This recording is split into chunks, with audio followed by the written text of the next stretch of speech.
In order to begin to understand how our financial system works, we need to go back to the early 1900s, 1910 to be exact.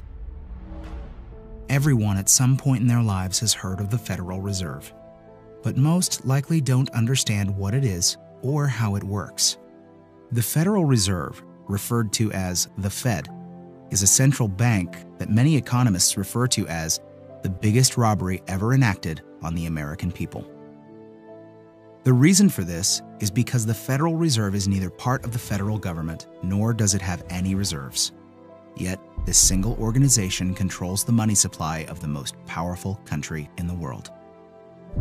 The Fed is very diligent in hiding the fact that they are not part of the government. The last thing they want the American people to fully understand is that our government does not control our own money. In order to achieve this, they were very clever and decided to call their institution the Federal Reserve.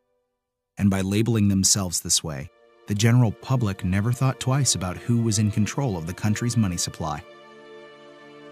If the Federal Reserve is not part of the government, then who controls this private organization and how did this come to be? The answer to this question is what changed the course of our country forever. In November of 1910, a secret meeting took place of 6 bankers and economic policymakers who represented the financial elite of the Western world.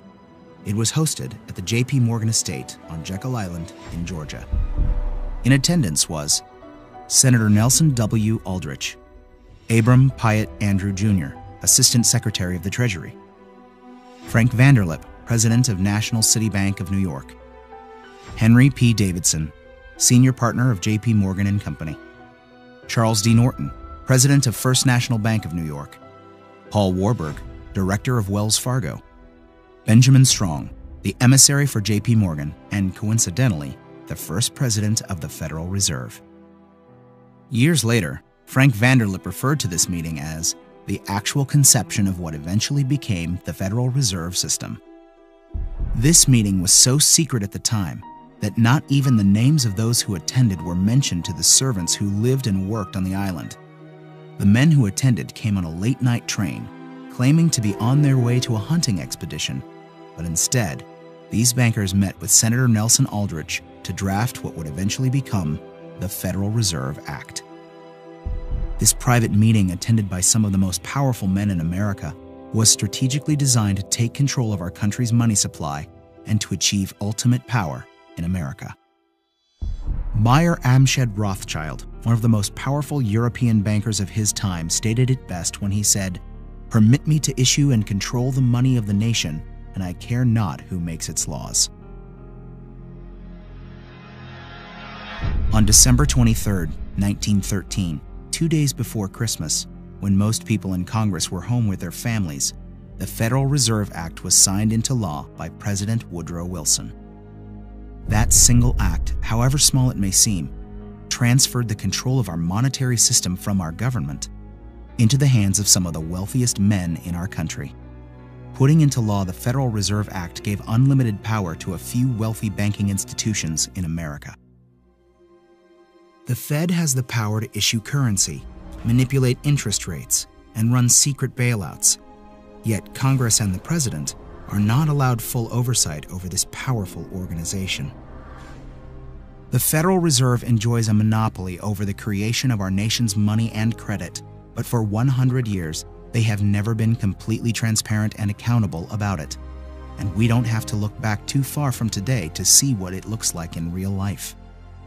When testifying before Congress in 2009, Fed Chairman Ben Bernanke refused to disclose which institutions received trillions of dollars in these bailouts and loans, or give our representatives details about what deals were being made.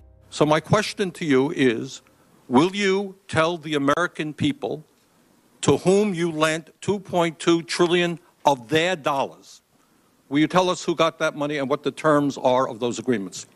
Hundreds and hundreds of banks, any bank or that has access to the U.S. Federal Reserve's discount. Will you tell us who they are? No.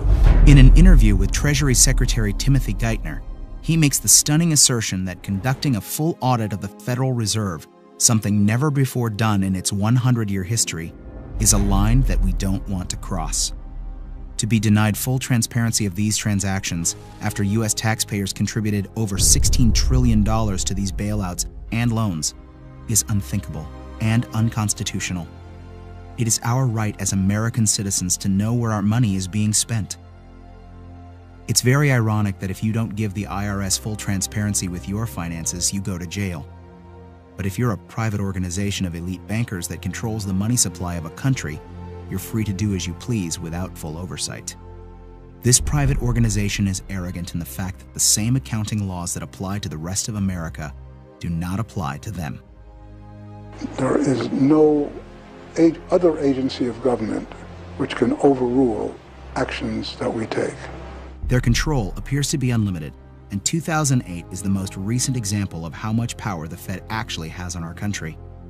Many of us were told in private conversations that if we voted against this bill on Monday, that the sky would fall, the market would drop 2,000 or 3,000 points the first day, another couple thousand the second day, and a few members were even told that there would be martial law in America if we voted no.